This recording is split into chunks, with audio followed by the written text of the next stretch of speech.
Hello, squirrel listeners again. I am so sorry. The kids are still here, and it's just my fault for being slack on the reading. And it's almost time for me to go live, so I can't read a whole bunch. But I thought I'd better give it a shot. We're on chapter 11 called Wooing. Nothing could have been more unlike than the two pairs of lovers who, from April to August, haunted Mr. Yule's house. One pair was of the popular order, for Mark was tenderly tyrannical, Jessie adoringly submissive, and at all hours of the day they were to be seen making tableaux of themselves. The other pair were of the peculiar order, undemonstrative and unsentimental, but quite as happy. Moore knew his power, but used it generously, asking little while giving much.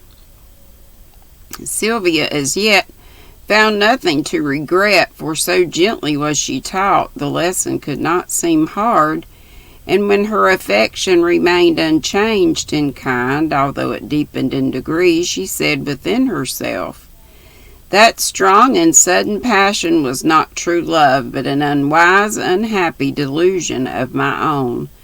I should be glad that it is gone, because I know I'm not fit to be Warwick's wife.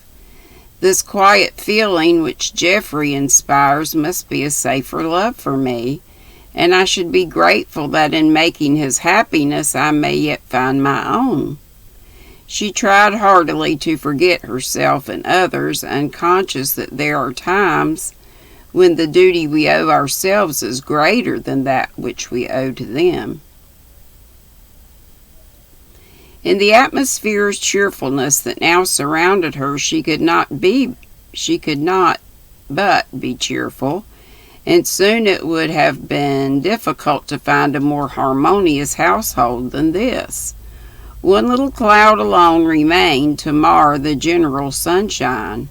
Mark was in a frenzy to be married, but had set his heart on a double wedding, and Sylvia would not fix the time, always pleading, "Let me be quite sure of myself before I take this step, and do not wait."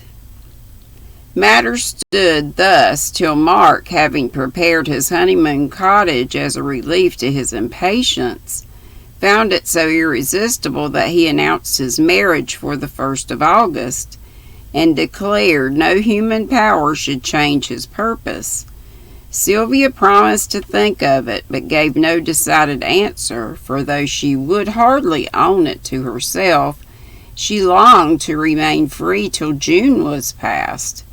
It came and went without a sign, and July began before the longing died a sudden death, and she consented to be married.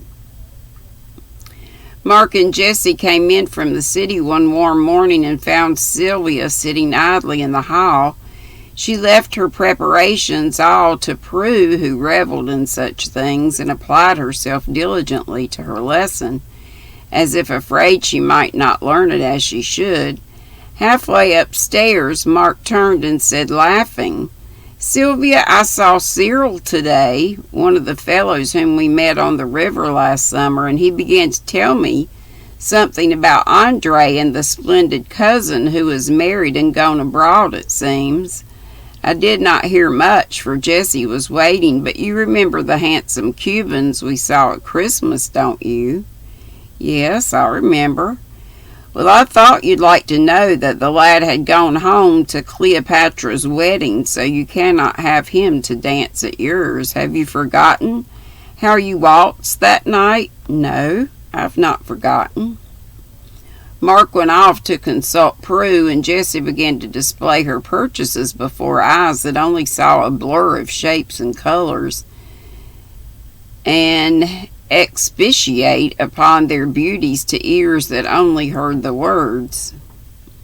"The splendid cousin is married and gone abroad.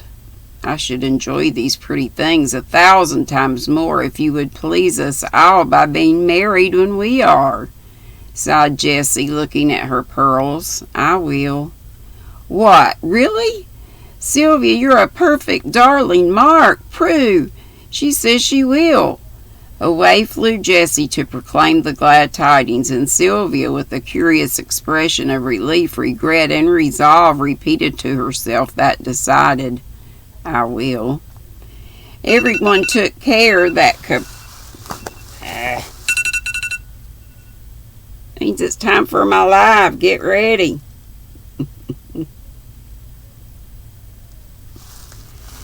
Okay,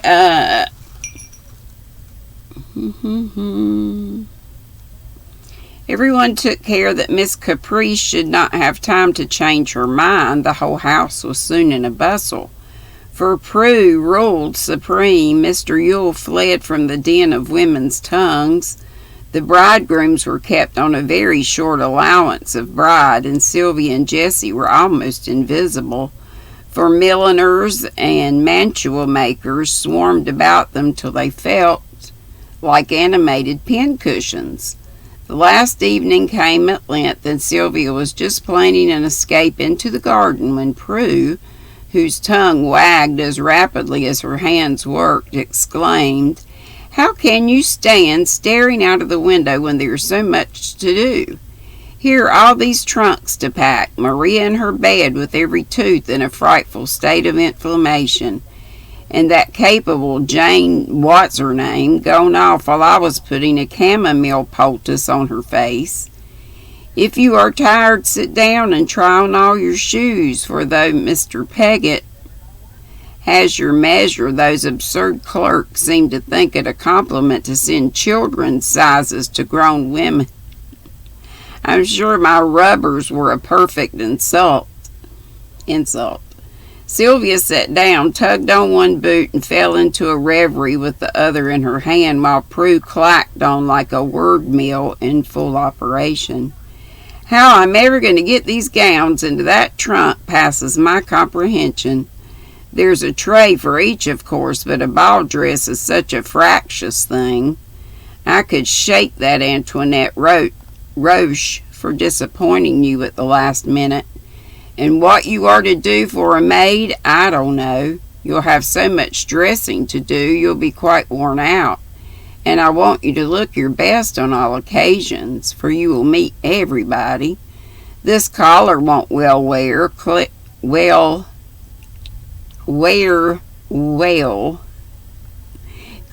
hasn't a particle of judgment, though her taste is sweet. These hose now are a good firm article. I chose them myself. Do be sure you get all your things from the wash. At those great hotels there's a deal of pilfering, and you're so careless." Here Sylvia came out of her reverie with a sigh that was almost a groan. "Don't they fit?" "I knew they wouldn't," said Prue with an air of triumph. "The boots suit me, but the hotels do not. And if it was not ungrateful after all your trouble, I should like to make a bonfire of this room full of haberdashery and walk quietly away to my new home by the light of it." As if the bare idea of such an awful proceeding robbed her of all her strength, Miss Yule sat suddenly down in the trunk by which she was standing. Fortunately it was nearly full, but her appearance was decidedly ludicrous as she sat with her collar in one uplifted hand, the hose in another, and a ball dress laid over her lap like a fainting lady, while she said with imploring solemnity, which changed abruptly from the pathetic to the comic at the end of her speech, "Sylvia, if I ever cherished a wish in this world of disappointment, it is that your wedding shall have nothing peculiar about it, because every friend and relation you've got expects it. Do let me have the comfort of knowing that everyone was surprised and pleased, for if the expression was elegant, which it isn't, but only suggests by my trials with those dressmakers, I should say I was on pins and needles till it's all over." "Bless me, and so I am, for here are 3 on the floor and 1 in my shoe." Prue paused to extract the appropriate figure of speech which she had chosen, and Sylvia said, "If we have everything else as you wish it, would you mind if we didn't go the journey?" Of course I should. Everyone goes a wedding trip. It's part of the ceremony, and if 2 carriages and 2 bridal pairs don't leave here tomorrow, I shall feel as if all my trouble had been thrown away. I'll go, Prue, I'll go, and you shall be satisfied, but I thought we might go from here in style, and then slip off on some quieter trip. I'm so tired I dread the idea of frolicking for a whole month, as Mark and Jessie mean to do. It was Prue's turn to groan now, and she did so dismally, but Sylvia had never asked a favor in vain, and this was not the moment to refuse to her anything, so worldly pride yielded to sisterly affection, and Prue said with resignation as she fell to work more vigorously than ever, because she had wasted 5 good minutes. Do as you like, dear. You shall not be crossed on your last day at home. Ask Geoffrey, and if you're happy, I'm satisfied. But before Sylvia could thank her sister, there came a tap and a voice asking, "Might I come in?" "If you can get in," answered Prue, as reversing her plan in a hurry, she whisked the collar into a piece bag and the hose into a bandbox. Moore paused on the threshold in a masculine maze that one small person could need so much drapery. "May I borrow Sylvia for a little while? A breath of air will do her good, and I want her bright and blooming for tomorrow, else young Mrs. Yule will outshine young Mrs. Moore." "What a thoughtful creature you are, Geoffrey. Take her and welcome. Only pray put on a shawl, Sylvia, and don't stay out late, for a bride with a cold in her head is the saddest of spectacles." Glad to be released, Sylvia went away, and dropping the shawl as soon as she was out of Prue's sight, paced up and down the garden walks upon her lover's arm. Having heard her wish and given a hearty assent, Moore asked, "Where shall we go?" "Tell me what you would like best, and you shall have it. You will not let me give you many gifts, but this pleasure you will accept from me, I know. You give me yourself, that is more than I deserve, but I should like to have you take me to the place you like best. Don't tell me beforehand, let it be a surprise." "I will, it's already settled, and I know you'll like it. Is there no other wish to be granted, no doubt to be set, or rest, or regret withheld that I should know? Tell me, Sylvia, for if ever there should be confidence between us, it's now." As he spoke, the desire to tell him of her love for Adam rose within her, but with the desire came a thought that modified the form in which impulse prompted her to make confession. Moore was both sensitive and proud. Would not the knowledge of the fact mar for him the friendship that was so much to both? From Warwick he would never learn. From her he should have only a half confidence, and so love both friend and wife with an untroubled heart. Few of us can always control the rebellious nature so often betrays and then reproaches. Few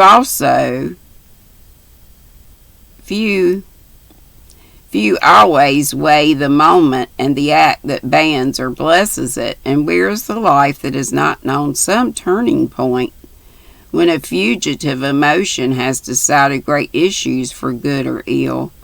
Such an emotion came to Sylvia then, and another temptation, wearing the guise of generosity, urged her to another false step. For when the first is taken, the second inevitably follows. I have no wish, no regret, nothing but the old doubt of my unstable self, and the fear that I may fail to make you happy. But I should like to tell you something. I don't know that you will care for it, or that there is any need to tell it, but when you said there should be confidence between us, I felt I wanted you to know that I have loved someone before I loved you." He did not see her face, he only heard her quiet voice. He had no thought of Adam, whom she had known so short a time, who was already bound. He only fancied that she spoke of some young lover who had touched her heart, and while he smiled at the nice sense of honor that prompted the innocent confession, he said, with no coldness, no curiosity in voice or fact, "No need to tell it, dear. I have no jealousy of anyone who has gone before me.